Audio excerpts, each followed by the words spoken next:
जिंदगी में जिसने भीड़ से हटके डिसीजन लिया है, सफलता का प्रतिशत हमेशा उसका ज्यादा रहा है। कई सारे सुसाइड केस स्टूडेंट्स में हुए हैं छात्रों के। कंपटीशन है, लाखों में बैठेंगे, हजारों में सिलेक्शन होगा। बच्चा कम से कम 5 से 6 लाख रुपए अपने पेरेंट्स का खर्चा कर चुका होता है। आपको जो बेस्ट लगता है वो आप कीजिए, लेकिन सोच समझ कर डिसीजन लीजिए। शेखावाटी कॉलेज इसमें अपना कितना योगदान देता है? तो कल ही अपन बैठे थे यहाँ पे जी और एक बीटेक एग्रीकल्चर का बच्चा आया था हाथ में मिठाई का डब्बा लेके जी। और उसने कहा था BSF कि में सिलेक्शन था हाँ उसका। बीएसएफ में मेरा साहब सिलेक्शन हो गया, मैं स्पेशली आपके लिए हमारी फेमस मिठाई लेके आया हूँ और 2 डब्बे लेके आया हूँ। सभी साथियों को नमस्कार। एसजे कंप्यूटर क्लासेस में आप सभी का स्वागत है।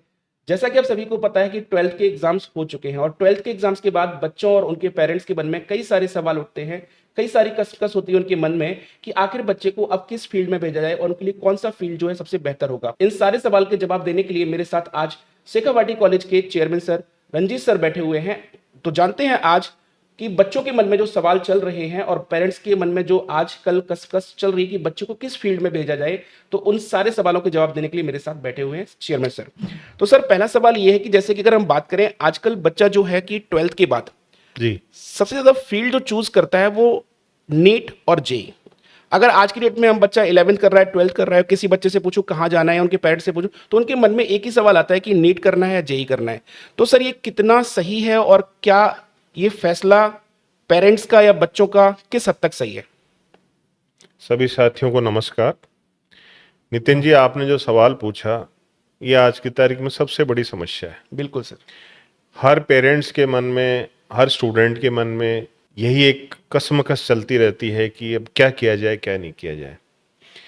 देखिए 10+2 के बाद नहीं, आजकल लोग 10th के बाद ही बहुत सारे पेरेंट्स प्लानिंग कर लेते हैं और बहुत सारे लोग पेरेंट्स प्लानिंग पूरी स्ट्रेटेजिकली स्टडी करने के बजाय भीड़ चाल को देख के, जो अड़ोसी पड़ोसी का बच्चा कर रहा है, दोस्त का बच्चा कर रहा है, बिल्कुल। उसको देख के ज़्यादा डिसीजन लेते हैं। तो मेरा ये मानना है कि हर पेरेंट्स को बच्चे की 8 से 10 जगह कैरियर काउंसलिंग करानी चाहिए। कुछ भी फील्ड डिसाइड करने से पहले उसका सेल्फ एनालिसिस जरूर कराना चाहिए। बच्चे के मन में क्या है, बच्चे के सपने क्या हैं, दुनिया में क्या क्या चीज़ उपलब्ध है, अवेलेबल है, फिर उसको चूज करना चाहिए। अगर बच्चा भीड़ का हिस्सा बनेगा तो डिजायर्ड रिजल्ट कभी नहीं मिल पाएंगे। अब आपने जो बात की कि भीड़ जो है, मैक्सिमम भीड़ जो है नीट और जेई की तरफ जा रही है, तो जिंदगी में जिसने भीड़ से हटके डिसीजन लिया है, सफलता का प्रतिशत हमेशा उसका ज्यादा रहा है। आप कभी भी देखो, कोई भी नई चीज आती है, कोई भी नया सेगमेंट आता है, जो लोग उसको शुरू में चुन लेते हैं उनकी सफलता का प्रतिशत हमेशा ज्यादा होता है और जो व्यक्ति भीड़ का हिस्सा बनते हैं उनकी सफलता का प्रतिशत हमेशा कम रहता है। आज अपन नीट और जेई के बारे में अगर डिस्कस करें बिल्कुल। तो आप देखो, पिछले बार नीट में लगभग 25-26 लाख लोग बैठे थे हाँ बिल्कुल। और जेई में 15-16 लाख लोग बैठते हैं। अब इनमें से जो मेनली जिसके लिए वो लोग तैयारी करते हैं वो होते हैं कि जो टॉप रेपुटेटेड मेडिकल और इंजीनियरिंग कॉलेजेज हैं, जिसमें आईआईटीज हो गई और गवर्नमेंट मेडिकल कॉलेजेज हो गई। तो सिलेक्शन रेशियो परसेंटेज वाइज देखें तो क्या रहता है? सर जैसा कि मैंने रिसर्च किया हुआ है जी कि नीट में गवर्नमेंट जो कॉलेज होते हैं उनमें सिलेक्शन के लिए बच्चों को 2 से 3% यही सीट्स होती हैं। अब 2 से 3% सीट्स के बाद 97% बच्चा जो होता है वो एवरी ईयर फेलियर होता है। और वो फेलियर जो है वो कहीं ना कहीं इतना ज्यादा बच्चे के ऊपर इफेक्ट डालता है कि वो 2-3 साल वो ऑलरेडी दे चुका होता है। मेरे ख्याल में नीट में आप 2 से 3% भी ज्यादा बोल रहे हो, मैक्सिमम साइड में 2%। 2%। भाई 25-26 लाख लोग बैठते हैं तो गवर्नमेंट मेडिकल कॉलेजेस की सीट्स मेरे ख्याल में 50,000 से 50,000 नहीं है। बिल्कुल। उसके अंडर ही है, बाकी प्राइवेट कॉलेजेस सीट्स हैं और प्राइवेट कॉलेजेस में जहाँ है वहाँ 1-1.25 करोड़ रुपए फीस होती है, जो हर आदमी हर के कोई लिए bear नहीं कर सकता। अफोर्डेबल नहीं होती है। बिल्कुल। तो 1 से 2% के लिए तैयारी लोग करते हैं और सेम ही आईआईटीज का इनका सिस्टम है। तो पेरेंट्स को गंभीरता से ये चीज सोचनी पड़ेगी। देखिए बच्चे का जो आईक्यू लेवल है, बच्चे का जो चीज़ों को, कम्पिटिटिव एग्जाम्स को क्रैक करने का लेवल है, वो तो पेरेंट्स को 9-10 तक पता लग जाता है लगभग। 10th में जिस बच्चे के 95% से ऊपर आ रहे हैं, 12th में भी 95% से ऊपर आ रहे हैं, उसके सिलेक्शन का बहुत हायर लेवल पे चांसेस रहता है। लेकिन जो बाकी 95% स्टूडेंट्स हैं जो उस भीड़ का हिस्सा बनने जा रहे हैं, बिल्कुल। बिना सोचे समझे, बिना तैयारी के अगर वो उसमें घुस रहे हैं तो अल्टीमेटली रिजल्ट क्या होगा अपने को पता है। वो 2-3 साल और लाखों रुपए अपने पेरेंट्स के खराब करके और फिर वो एक डिलेमा में ऐसे हो जाते हैं कि अब कहाँ जाएं, क्या करें, सर, क्या मैं नहीं आपको करें। थोड़ा सा यहाँ पे रोकना चाहूंगा। जी। जैसे आपने कहा कि बच्चे लाखों रुपए खर्च करके, हम्म। माता पिता के लाखों रुपए खर्च करते हैं, उसके बाद उनको रिजल्ट नहीं मिलता नहीं मिलता। उनके मन के मुताबिक। हम्म। और इसी केस में आपने देखा होगा कि पिछले 5 साल 10 साल के अंदर कई सारे सुसाइड केस स्टूडेंट्स में हुए हैं, छात्रों में। तो उसका कारण ये है कि उस फर्स्ट ऑफ ऑल तो उस बच्चे का मन नहीं है वो कोर्स करने का, पहला सबसे बड़ा कारण तो ये होता है। दूसरा कारण ये होता है कि उस बच्चे की स्किल्स उसके अकॉर्डिंग नहीं है। बिल्कुल। देखिए आज की तारीख में अगर सबसे बेस्ट आईआईटी में कोई बच्चा जा रहा है, no doubt he is the best, अपन उससे कंपेयर नहीं करेंगे, वो बेस्ट नहीं है इसलिए वहां नहीं गया, वो बेस्ट है। लेकिन बेस्ट में भी बेस्ट, अगर यही कंपटीशन इतना होता कि 50,000 सीट होती और 2 लाख लोग बैठते या 1 लाख लोग बैठते, तो उसमें फिर हर आदमी के चांसेस फिर एनफ चांसेस हो जाते कि हर आदमी उसकी तैयारी करनी चाहिए थी। लेकिन गैप इतना बड़ा है कि हर विद्यार्थी का वहां तक पहुंचना संभव नहीं है। और फिर दूसरे सबसे बड़ी चीज है कि अगर सारे लोग इंजीनियर और डॉक्टर ही बन जाएंगे तो फिर बाकी फील्ड। बाकी सिस्टम कैसे चलेगा। बिल्कुल। तो विद्यार्थियों को और अभिभावकों को ये सोचना चाहिए कि भीड़ का हिस्सा ना बने। बच्चे को जब वो 10th में आता है, 11th में आता है, उस समय तक उसको समझ आ जाती है कि मैं इस फील्ड में कितना सक्सेस हो पाऊंगा। कोई जरूरी नहीं हर बच्चा जो साइंस मैथ्स ले, हर बच्चा जो साइंस बायो ले, वो डॉक्टर या इंजीनियर ही बने, वो आईआईटी या फिर एम्स में ही जाए। अगर उसको लगता है तो उसको उसके अलावा भी बहुत सारी दुनिया है, उसके बारे में सोचना चाहिए। अब जैसे आज अपन नीट की बात करें, चलो सपोज करो बच्चे ने दो, आप जैसे 12th आज किसी बच्चे ने किया है, अभी क्या चल रहा है 2025, 25। अभी वो तैयारी शुरू करता है, तो हो सकता है उसका 2026 में नंबर आए, 2027 में आए। बच्चे 2-2 3-3 साल तक तैयारी सर, करते हैं। एक साल में जहां तक मैंने इसमें रिसर्च किया हुआ है, जी। रिसर्च कह रहा है कि एक साल में सिलेक्शन लेने वालों की संख्या 0.01% है। 0.01% है। अपन जोड़ लें, एवरेज बोर्ड जोड़ लेंगे, 2 साल की तैयारी में उसका सिलेक्शन हो रहा है, एवरेज अपन ये मान के चले। तो मान लो 2025 का स्टूडेंट है, 2027 में वो एमबीबीएस क्रैक करेगा। बिल्कुल। फिर एमबीबीएस में कितना टाइम लगेगा उसको, आगे 5 साल। 5 साल लगेंगे। बिल्कुल। 2027 में 5 साल और जोड़ो, क्या हुआ 32। 2032। फिर उसको क्या करना पड़ेगा, MD। फिर उसको पीजी के लिए तैयारी करनी पड़ेगी, बिल्कुल। फिर अगेन एंट्रेंस। बिल्कुल। कोई जरूरी नहीं आपका पहले में हो, फिर 1-2 साल और जोड़ लो, बिल्कुल। 34। और फिर उसके बाद में आप आज उसके से 3 साल और जोड़ो, 34 में 3 जोड़ो, 37। 37। तो 2025 में किसी ने डॉक्टर बनने का सपना देखना शुरू किया तो एवरेज महीने हो सकता है कई लोग फर्स्ट चांस में हो जाएं, 12th के साथ भी हो जाएं, लेकिन एवरेज में ये कैलकुलेट करके चल रहा हूं कि उसको पूरा सारा सिस्टम क्रैक करके और अच्छी गवर्नमेंट उसमें जाने के लिए 8 से 10 साल का एक एवरेज टाइम उसको लगेगा। 8 तो मिनिमम 8 तो उसको लगेगा जो अभी सिलेक्शन हुआ तुरंत हो गया। लेकिन अगर उसको 3-4 साल का गैप बढ़ जाता है, जो क्वाइट ऑब्वियस है बनता ही है, तो उसको 10 से 12 साल का पीरियड खर्च करने के बाद वो डॉक्टर बनेगा। बिल्कुल। और वो डॉक्टर कब बनेगा, वो कितने लोग बनेंगे, 1%, 2% मैक्सिमम। 98% की अपन बात ही नहीं करें। अब बात करते हैं वो 98% जिनका सिलेक्शन नहीं हुआ, उनका क्या होता है। वो उस संधि दौड़ में शामिल हो गए। अब जिन 98% का सिलेक्शन नहीं होता, वो 1-2 साल खराब करके, लाखों रुपए खराब करके, और फिर वो सोचते हैं अब क्या करें। अब क्या करें। फिर वो ग्रेजुएशन की तरफ भागते हैं, यहाँ भागते हैं, कई जगह उनके गैप क्रिएट होने की जगह अच्छी कॉलेजों में एडमिशन नहीं मिलता, फिर मिलता है तो वो लोग कॉम्प्रोमाइज करते हैं। दूसरी चीज थोड़ा सा बच्चों में क्या है, एक ये भी आ जाता है, एक भावना डेवलप हो जाती है, यार अपन ने तैयारी की उसमें अपन सेलेक्ट नहीं हो पाए। मेरा ये मानना है कि पेरेंट्स को हम ये नहीं करेंगे आईआईटी की और नीट की तैयारी ना करें, बिल्कुल करानी चाहिए, बहुत अच्छा काम है, बहुत अच्छी चीज है। लेकिन सेल्फ एनालिसिस करने के बाद अगर बच्चा 100% कॉन्फिडेंट है, अगर उसकी स्किल्स उस लेवल की हैं, अगर उसके परसेंटेज उस लेवल के हैं, और उसको लगता है कि मेरे 50% चांस भी हैं सिलेक्शन के। देखिए हवाई बातें करना बहुत आसान है, एक 60% का बच्चा बोले कि मैं यार ये सिलेक्शन कर लूंगा वो कर लूंगा, लेकिन उसकी प्रोबेबिलिटी प्रोबेबिलिटी बहुत कम होती है। 1% या 0.5% होती है। रियलिस्टिक चीज़ों पे चलना चाहिए। अगर उनको लगता है तो तैयारी करें, अन्यथा वो इतने सारे कैरियर ऑप्शंस हैं, उनकी तरफ भी देखें। अलग अलग कैरियर ऑप्शंस में क्या होता है कि लड़का मैनेजमेंट के कोर्सेज कर सकता है, टेक्निकल कोर्सेज कर सकता है, और एग्रीकल्चर के कोर्सेज कर सकता है, वेटनरी के कोर्सेज कर सकता है, आयुर्वेद होम्योपैथी कोर्सेज कर सकता है। इसमें भी कई सारे स्कोप्स हैं। बहुत सारे स्कोप्स हैं, ये सब वो कर सकता है।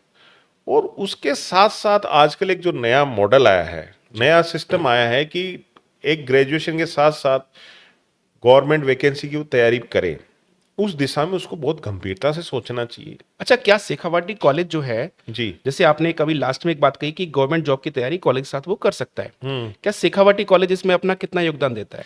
देखिए, शेखावाटी कॉलेज ने पिछले साल कंपटीशन की एक अलग विंग खड़ी करी, एसजीआई कंपटीशन उसको नाम दिया गया है, और वो एक डेडिकेटेड विंग है, उसके लिए एक डेडिकेटेड बिल्डिंग है, और उसके लिए एक डेडिकेटेड कंपटीशन की तैयारी कराने की टीम है, जिनका काम सिर्फ कॉम्पिटिटिव एग्जाम्स की तैयारी करना है। उसके अलावा बच्चा कोई भी कोर्स कर रहा है, academic course, BTech, MBA, BBA, BCA, BVSc, कोई भी वो कोर्स कर रहा है, यानी किसी भी कोर्स के साथ वो कंपटीशन की तैयारी इजीली कर हाँ, सकता तो है। उसका क्या, हमने टाइम शेड्यूल अलग कर रखा है, उनकी टीम अलग है, एकेडमिक की टीम अलग होती है। दोपहर के बाद जब बच्चा 2 बजे के बाद फ्री हो जाता है, तो वो 2 से 5 बजे का 3 घंटे का जो टाइम है, वो अपनी कॉम्पिटिटिव एग्जाम्स की यूटिलाइजेशन के लिए करता है, ताकि ग्रेजुएशन के साथ साथ जो 3 साल का समय है, उसका पूरा 100% उपयोग किया जा सके। जब वो ग्रेजुएशन करके निकले तो तुरंत कॉम्पिटिटिव एग्जाम फाइट करे, और तुरंत वो उस दिशा में निकल जाए, उसका समय खराब नहीं हो। तो उसके लिए उसको तैयारी करनी पड़ती है। अब वो तैयारी के 2 तरीके हैं उसके पास, या तो कॉलेज के साथ तैयारी कर ले या कॉलेज के बाद तैयारी कर ले। बिल्कुल। अब तक क्या होता आया था कि वैकेंसी, जो गवर्नमेंट वैकेंसीज निकलती हैं, बिल्कुल। उनका कभी कोई कैलेंडर नहीं था, उनका कोई सिस्टम नहीं था, 5 साल में एक बार निकलती थी, कभी नहीं निकलती थी, तो बच्चों के पास कोई मोटिव नहीं था। जैसे कि मैंने देखा था कि जैसे पहले कैलेंडर फिक्स नहीं था, तो जैसे कोई वैकेंसी का नोटिफिकेशन आउट होता था, कोचिंगों में भीड़ दिखने लगती थी। यानी कि कोचिंग में भीड़, बैच उसके स्टार्ट हो जाते थे, क्योंकि बच्चे को पता ही नहीं होता था कि कौन सी वैकेंसी कब आएगी। नोटिफिकेशन आउट हुआ, कोचिंग में भीड़ हो गई। तो अब नोटिफिकेशन आउट होने के बाद गवर्नमेंट जॉब का एग्जाम होने के लिए 3 से 4 महीने का मैक्सिमम समय देते हैं। क्या एक बच्चा 3-4 महीने में कोचिंग में तैयारी करके, उसी के बारे में अपन डिस्कशन कोचिंग में तैयारी करके कि selection ले सकता है? मैं तो ये मानता हूं कि आज जो बच्चा 2025 में ग्रेजुएशन में एडमिशन ले रहा है, 2028 में वो ग्रेजुएट होगा, बिल्कुल। 3 साल बाद। कई 29 में भी होंगे जिनका 4 ईयर डिग्री प्रोग्राम है। बच्चे को एम जो सिलेक्शन का है, वो 28 और 29 का ही बनाना चाहिए। उसके पहले अगर उसका सिलेक्शन हो जाता है +2 बेसिस पे, वेल एंड बेस्ट है। कईयों की ऐसी होता है तो उसके लिए भी हम लोग तैयार हैं, लेकिन 3 साल की प्लानिंग या 4 साल की प्लानिंग बच्चा अभी से बनाता है, और वो 70% अपना टाइम, अपना जो भी उसका एकेडमिक कोर्स है, जो भी कर रहा है, BBA, BCA, BTech, BA, BCom, BSc, जो भी वो कर रहा है, 70% टाइम उसको डिवोट कर दे, और अपने डेली स्टडी का 30% टाइम हमारे इस कोचिंग सिस्टम को वो डिवोट कर दे। बिल्कुल। तो हम पूरी जिम्मेदारी से कह सकते हैं कि डेडिकेटेडली कोई बच्चा 3 साल तक 30% टाइम देके भी अगर इस चीज की तैयारी करेगा, तो जैसे ही 28 और 29 में वो पास आउट होगा, वैकेंसी निकलेगी। अब जैसे आप कह रहे हो, जो वैकेंसी आउट होती है उसके बाद 3 से 4 महीने का समय मिलता है। अब से पहले तो अपन जैसे 2 केस डिस्कस करें, ठीक है, एक ए और एक बी। ए ऐसा स्टूडेंट है जिसने ग्रेजुएशन के 7+2 के बाद आज 2025 से ही तैयारी शुरू कर दी, और 2028 में मान लो अगस्त में कोई वैकेंसी निकली, वो उसमें फॉर्म भरेगा और उस समय फाइनल टचअप देके और वो एग्जाम दे लेगा। ए। बी ऐसा है, 2028 में उसने ग्रेजुएशन करी, और 2028 में ग्रेजुएशन करने के बाद में नोटिफिकेशन निकला, फिर उसको होश आया कि अब तैयारी करनी चाहिए, फिर वो इधर उधर किसी कोचिंग में भागेगा, फिर तैयारी शुरू करेगा। कंपटीशन है, लाखों में बैठेंगे, हजारों में सिलेक्शन होगा।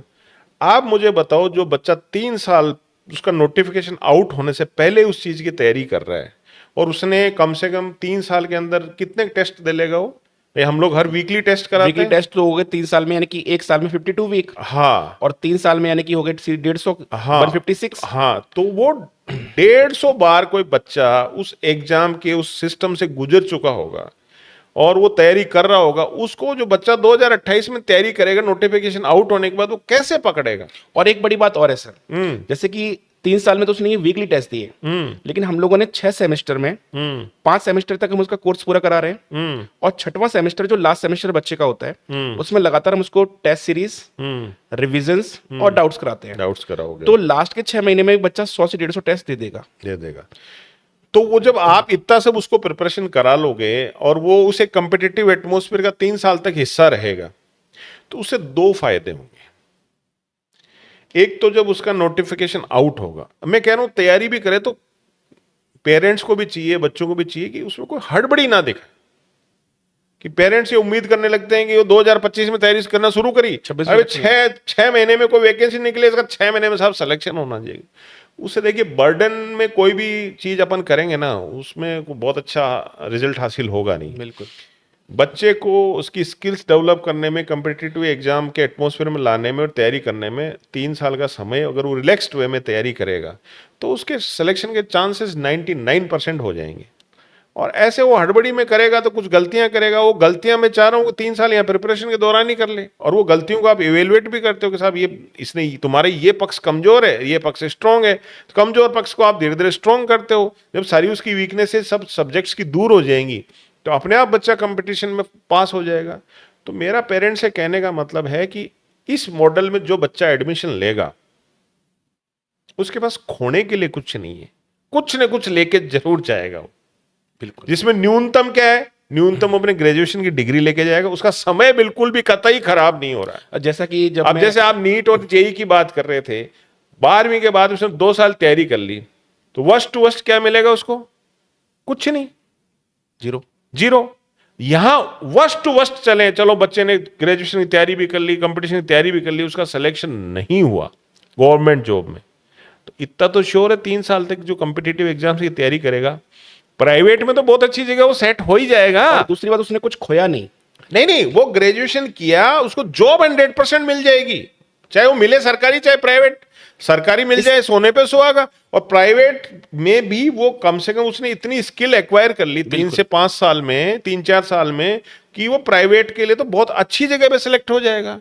और 90% चीजें तो प्राइवेट ही चलती हैं, तो उसके पास खोने के लिए कुछ नहीं है, विन विन सिचुएशन है। बिल्कुल।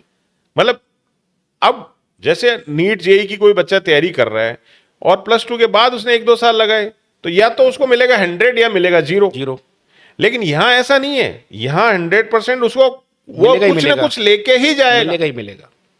अगर वो ईमानदारी से मेहनत करेगा तो उसके 99% चांस है कि वो गवर्नमेंट जॉब में सेलेक्ट हो जाएगा।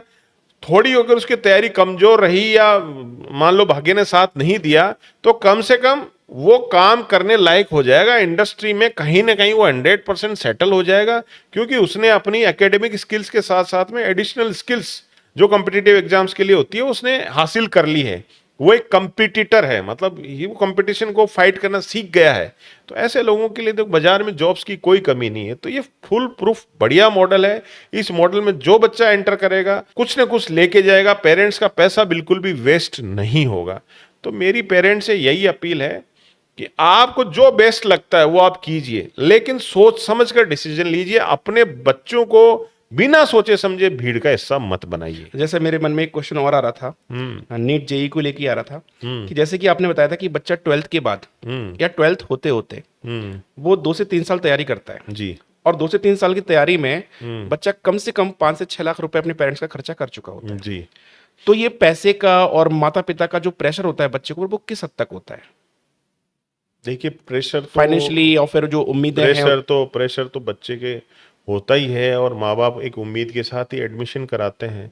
लेकिन जो एक उम्मीद के साथ में एडमिशन कराते हैं, तो उसमें जो मैंने पहले भी आपसे डिस्कशन किया कि सेल्फ एनालिसिस किए बिना ही अगर वो एडमिशन करा देते हैं, मियर इस चीज के ऊपर मैक्सिमम पेरेंट्स आजकल यही कर रहे हैं। हाँ, मैं वही तो कह रहा हूँ, भीड़ का हिस्सा बन रहे हैं कि पड़ोसी ने का बच्चा यही कर रहा है, अपने भी करा लेते हैं, उसका कर रहा है, उसका कर रहा है, उसका कर रहा है, उसका कर रहा है, विदाउट अप्लाइंग हिज माइंड वो सीधा जाके एडमिशन करा देता है। और फिर उसको बच्चे को टाइम टू टाइम चेक करना चाहिए कि चलो मैंने एडमिशन करा दिया, 3 महीने में उसकी क्या रिपोर्ट है, 4 महीने क्या रिपोर्ट है।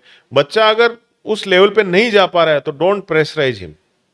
हो सकता है उसका उसमें इंटरेस्ट डेवलप नहीं हो रहा हो। भाई हर बच्चा हर बच्चे की अपनी एक स्किल होती है, अपना एक नॉलेज होता है, तो जबरदस्ती उसको भीड़ का हिस्सा ना बनाएं। आपको लगता है उस चीज के लिए काबिल है तो जरूर 100% वो कराएं, लेकिन अदर ऑप्शंस को भी देखें, बच्चे से पूछें कि ऐसा नहीं कि आप 12वीं का सीधा आए और नीट जेई में एडमिशन करा दिया।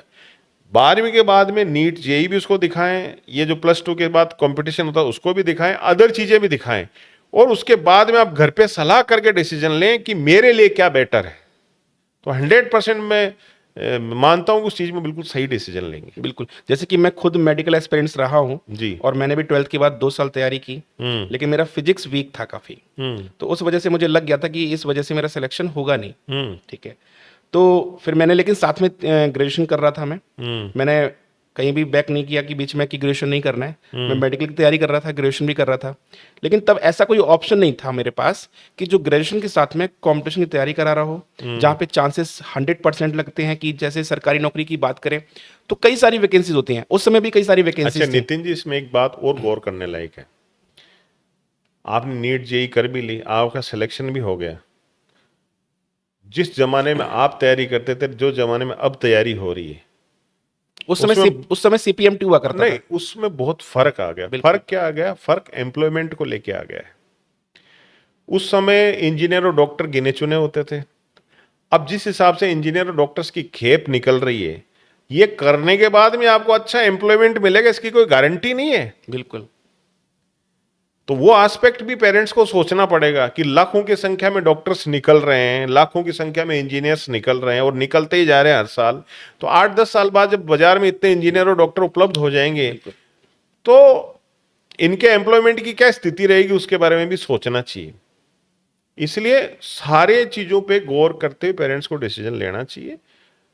करो आप जो आपके मन में है, मतलब लेकिन मैं सब चीजों को सोचने समझने और 5-6 जगह बच्चे की कैरियर काउंसलिंग कराने के बाद, और मेरी पेरेंट्स से ये अपील है कि इस मॉडल को भी समझे ना, एक बार एटलीस्ट कैरियर काउंसलिंग के लिए, डिस्कशन के लिए अपन कोई बैठ के आप कोई चीज डिस्कस करते हैं तो उससे आपका माइंड क्लियर होता है। बिल्कुल। तो आप जैसे आज आप कोई फ्रिज भी खरीदने जाते हो, आप थोड़ी ना सीधे एक दुकान पे गए फ्रिज खरीद लिया। आप बाजार में जाते हो तो 5 दुकानों को देखते हो ना, हर फ्रिज का मॉडल देखते हो, बिल्कुल। कंपनी देखते हो, उसके बाद आप डिसीजन लेते हो कि मुझे कौन सा फ्रिज लेना चाहिए। तो वो बिल्कुल। तो साहब एक फ्रिज है, ये तो आपके बच्चे की पूरी जिंदगी का सवाल है। इसके लिए आप पेरेंट्स को समय निकाल के सब चीजों को देख के सोच समझ के, जो भी कैरियर ऑप्शंस +2 के बाद अवेलेबल हैं, कंपटीशन का, इसका, कोचिंग का, सब चीजों को देख के फिर उसको डिसीजन लेना चाहिए, नहीं कि किसी अंधी दौड़ का हिस्सा मैं बनना जहां तक चाहिए। आपकी बात को समझ पाया हूं, पेरेंट्स को सबसे पहले अपने बच्चों का स्किल जरूरी देखना चाहिए कि बिल्कुल। स्किल कैसा है, परसेंटेज लेवल क्या है, उसकी परफॉर्मेंस पास्ट में क्या रही है, स्कूलिंग में परफॉर्मेंस क्या रही है, और साथ ही साथ उसको अपनी फाइनेंशियल कंडीशन भी देखनी चाहिए, क्योंकि फाइनेंशियल कंडीशन एक बार पेरेंट्स बियर कर लेता है। जी। वो अपना, बहुत से लोग मैंने ऐसे देखे पेरेंट्स जो है अपनी जमीन वमीन बेच के, खेत वेत बेच के बच्चों को तैयारी नहीं, करा रहे लेकिन होते हैं। वैसे लोगों का कल ठीक को है, मान लो अगर लेकिन सिलेक्शन स्किल, नहीं होता है बिल्कुल तो स्किल, सब कुछ खो देता है फिर। बिल्कुल स्किल टेस्ट सबसे मैंडेटरी है। बिल्कुल मैंडेटरी बिल्कुल। है स्किल टेस्ट, प्लस बच्चे को आप एक बार नीट की कोचिंग ले जाओ, जेई की कोचिंग ले जाओ, कॉलेज प्लस कंपटीशन भी दिखाओ और चीजें भी दिखाओ, फिर आप घर पे सब लोग बैठ के सलाह करो, डिस्कशन करो आपस में कि भाई अपन इतनी जगह गए, अपने लिए क्या बेहतर है, और बच्चे की मन की बात पूछो तो आप अपने आप अच्छी पोजीशन में आ जाओगे कि बच्चा क्या कर सकता है, क्या नहीं कर सकता। अच्छा, फोर्स नहीं करना चाहिए जी, बच्चे को। मेरा एक क्वेश्चन आपसे है कि जैसे कि अभी हम बात कर रहे थे कि 90% से ऊपर वाले के चांसेस ज्यादा होते हैं सिलेक्शन होने के। बाकी जितने परसेंटेज, जैसे कि किसी के 60% है, किसी के 65 है, किसी की 55 है, तो उनकी क्या श्योरिटी है कि गवर्नमेंट जॉब, जैसे कॉलेज के साथ वो गवर्नमेंट जॉब की तैयारी करता है, जी। तो क्या चांसेस हैं कि 55-60% वाला बच्चा जो होगा वो भी गवर्नमेंट जॉब ले सकता है? देखिए, जो गवर्नमेंट जॉब्स हैं वो बहुत वैरायटी में निकलते हैं। बिल्कुल। ठीक है ना, तो उसमें हर लेवल के, हर वर्ग के लिए कोई ना कोई जॉब जरूर होती है। अब मैं ये तो कहूंगा नहीं कि 55% वाले को हम आईएएस बना देंगे। बिल्कुल। ठीक है ना, हो सकता है बन भी जाए आईएएस, लेकिन चांसेस कम होते हैं। तो स्किल के अकॉर्डिंगली 55% से लेकर 90% तक के चांसेस सबके होते हैं। तैयारी करने पे डिपेंड करता है, और 3 साल का नया सिस्टम होता है। देखिए, नीट जेई के अंदर जो बच्चा सिलेक्शन लेता है उसमें 11th-12th उसने किस लेवल की पढ़ी है वो बहुत बड़ा रोल प्ले करता है। लेकिन जो ये कंपटीशन वाला माहौल है, इसमें तो तैयारी ही +2 के बाद शुरू होती है। और आप लोग मुझे बताओ, जो तैयारी आप करा रहे हो 0 से ही करा रहे हो ना? बिल्कुल। तो असली स्किल टेस्ट तो उसका जब यहाँ तैयारी करेगा, 4-6 महीने वो टेस्ट देगा, जब उसकी डेवलपमेंट शुरू होगी क्योंकि और जो पूरा ग्रेजुएशन नए सिरे से पढ़ेगा। तो अगर वो ईमानदारी से मेहनत करेगा तो मैं ये कह रहा हूँ कि सभी वर्क के लिए कोई ना कोई वैकेंसी बाजार में जरूर उपलब्ध है।